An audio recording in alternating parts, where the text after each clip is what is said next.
विधायक उमेश पटेल ने कहा, प्रदेश समेत रायगढ़ जिले में कानून व्यवस्था पूरी तरह से ध्वस्त। जिले के पुसौर तहसील क्षेत्र में सामूहिक दुष्कर्म मामले में पूर्व कैबिनेट मंत्री व खरसिया विधायक उमेश पटेल कांग्रेस पार्टी की ओर से फिलहाल लीडिंग फॉर्म में नजर आ रहे हैं। उमेश पटेल के ऐसे तेवर देखकर सत्ता पक्ष के लोग स्तब्ध हैं। बीते कल खरसिया विधायक उमेश पटेल पीड़िता के परिजनों से मिलने उसके घर पहुंचे। उन्होंने घर के पहले ही कुछ दूर पर सभी को कैमरे और मोबाइल को बंद करने का अनुरोध किया ताकि पीड़िता की पहचान सार्वजनिक न हो। वहीं आपने परिजनों से काफी देर तक सभी पहलुओं पर चर्चा की और उनके लिए वे क्या कर सकते हैं यह भी पूछा और उसे पूरा करने का आश्वासन भी दिया। उमेश पटेल ने बताया कि बीते 8 महीनों में राज्य सहित रायगढ़ की जिले में कानून व्यवस्था पूरी तरह से ध्वस्त हो चुकी है। आए दिन बड़ी बड़ी वारदातें हो रही है। रायगढ़ जिले में घटी यह घटना तो बेहद गंभीर और बड़ी घटना है। परिवार के लोगों ने जो लिखित में आवेदन दिया है उसमें 12 से 14 लोगों के इस घटना में शामिल होने की बात कही गई है, जबकि पुलिस ने सिर्फ 7 लोगों को ही गिरफ्तार किया है।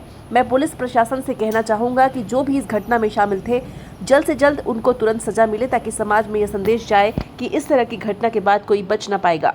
यह घटना हम सबको झकझोर देने वाली घटना है और हम सब इस घटना से बेहद दुखी हैं। रायगढ़ में लगातार बड़ी बड़ी वारदातें बढ़ रही हैं। यहाँ के माफिया लोग पड़ोसी राज्य ओडिशा में जाकर खुलेआम गोलीकांड की घटना को कारित करते हैं, लेकिन रायगढ़ के ऐसे लोगों की सर्चिंग तक नहीं होती।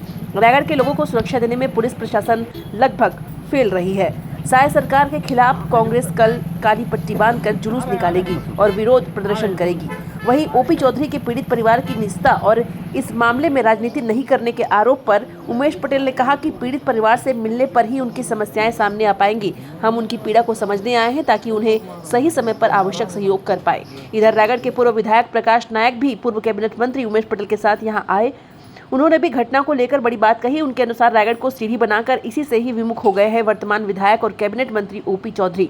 पुसौर सामूहिक दुष्कर्म के 3 दिन तक भाजपा चुप रही और जब उन्हें पता चला चौथे दिन जिस समय पीड़िता के गांव ढांढस बंधाने जा रही है उसी समय भाजपा ने ओपी चौधरी का इस मामले में प्रेस कॉन्फ्रेंस रखा।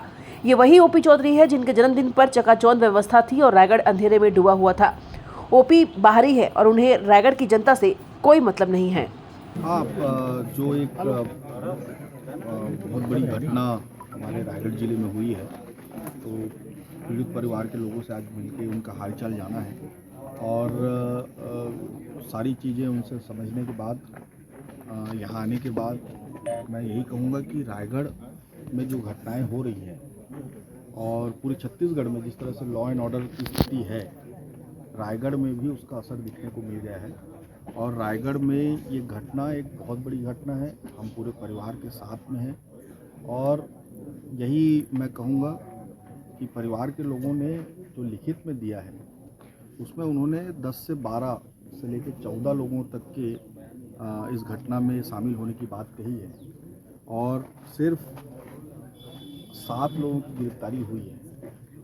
तो पुलिस प्रशासन से मैं यही कहूँगा कि जल्द से जल्द ऐसे लोगों को जो भी इस घटना में शामिल थे उनको तुरंत अंदर करें, तुरंत उनको सज़ा मिले ताकि एक मैसेज जाए हमारे क्षेत्र में कि इस तरह की घटना के बाद कोई बच नहीं सकता, उसे किसी तरह का सहयोग किसी से भी प्राप्त नहीं हो सकता, चाहे वो कहीं भी हो। ये घटना हम सबको झकझोर देने वाली घटना है और हम सबको झकझोर देने वाली घटना है और हम सब, मुझे लगता है आप सब लोग, हम सब लोग इस घटना से बहुत दुखी हैं और पुलिस प्रशासन, पूरे शासन को मैं कहूँगा कि लगातार इस तरह की घटना हो रही है।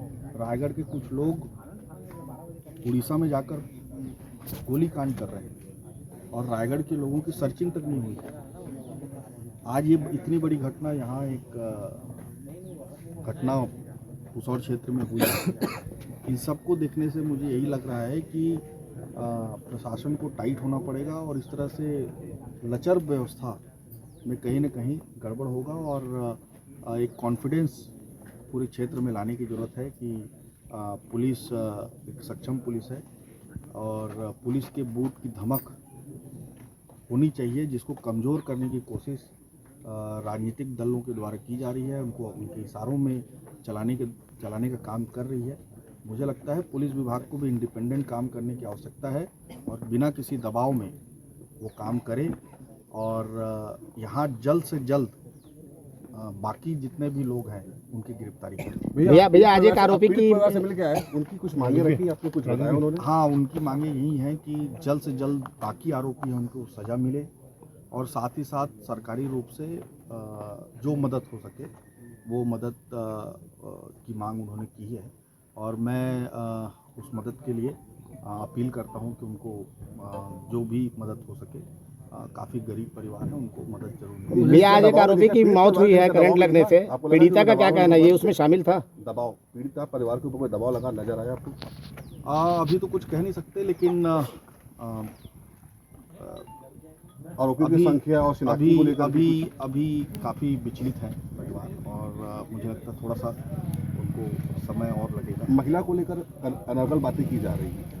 ये बहुत गलत बात है, बिल्कुल इस तरह की चीज़ें नहीं होनी चाहिए और इस पे पुलिस प्रशासन को इसके ऊपर भी ध्यान रखना चाहिए कि इस तरह की बात कहीं पे भी मत आए। क्या परिजनों ने इस बात की पुष्टि की कि और भी लोग थे, क्योंकि पुलिस ने सिर्फ 8 के खिलाफ एफआईआर दर्ज किया है? हाँ, उनका कहना है कि जिन्होंने रिपोर्ट लिखा है उनको इसका आइडिया है और रिपोर्ट में स्पष्ट है कि उन्होंने 12 से 14 लोगों का जिक्र किया है। तो सभी का ये मानना है कि अभी और आरोपी हैं जिनका अंदर होना बाकी है। आज जिस आरोपी की मौत हुई है क्या ये शामिल था? लेकर बात उठ रहे हैं, ये पीड़िता ने क्या कहा? रिलेटिव है ये बोल रहे हैं, मुख्य आरोपी है, कहीं ना कहीं उसकी गिरफ्तारी को लेकर सवाल उठ रहे हैं कि गिरफ्तारी नहीं हो रही है। जो भी आरोपी है, इसमें जो भी आरोपी है उनको सख्त से सख्त सजा होनी चाहिए। हम सब के लिए एक बहुत गंभीर बात होनी चाहिए और हम सब के लिए एक दुखद घटना है। तो इसमें जो भी आगे क्या रणनीति, जिस तरह से पुलिस प्रशासन फेल है छत्तीसगढ़ की जनता को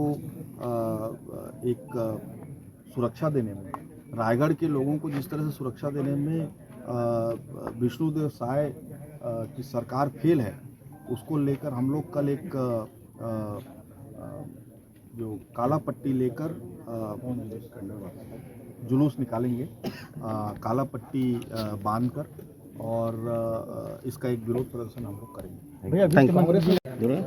हाँ आ रहा है ना? हाँ, जो एक बहुत बड़ी घटना हमारे रायगढ़ जिले में हुई है, तो पीड़ित परिवार के लोगों से आज मिलके उनका हालचाल जाना है और सारी चीज़ें उनसे समझने के बाद, यहाँ आने के बाद मैं यही कहूँगा कि रायगढ़ में जो घटनाएं हो रही हैं और पूरे छत्तीसगढ़ में जिस तरह से लॉ एंड ऑर्डर की स्थिति है, रायगढ़ में भी उसका असर दिखने को मिल गया है और रायगढ़ में ये घटना एक बहुत बड़ी घटना है। हम पूरे परिवार के साथ में हैं और यही मैं कहूँगा कि परिवार के लोगों ने जो लिखित में दिया है उसमें उन्होंने 10 से 12 से लेकर 14 लोगों तक के इस घटना में शामिल होने की बात कही है और सिर्फ 7 लोगों की गिरफ्तारी हुई है।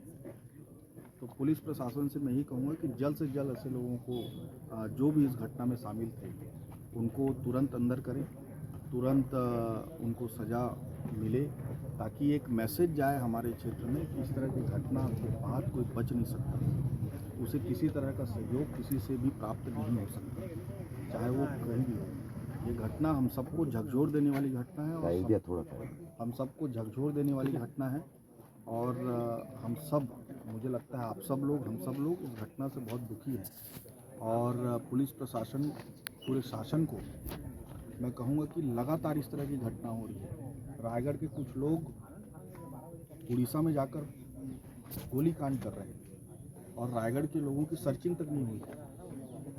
आज ये इतनी बड़ी घटना यहाँ एक घटना पुसौर क्षेत्र में हुई है।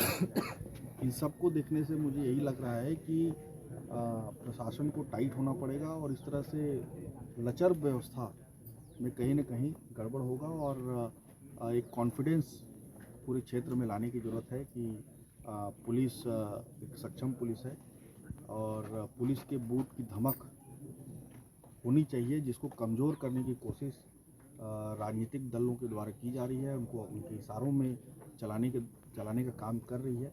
मुझे लगता है पुलिस विभाग को भी इंडिपेंडेंट काम करने की आवश्यकता है और बिना किसी दबाव में वो काम करे और यहाँ जल्द से जल्द बाकी जितने भी लोग हैं उनकी गिरफ्तारी करें। भैया आज एक आरोपी की परिवार से मिल के आए, उनकी कुछ मांगे रखी, आपने कुछ बताया उन्होंने? हाँ, उनकी मांगे यही हैं कि जल्द से जल्द बाकी आरोपी हैं उनको सज़ा मिले और साथ ही साथ सरकारी रूप से जो मदद हो सके वो मदद की मांग उन्होंने की है और मैं उस मदद के लिए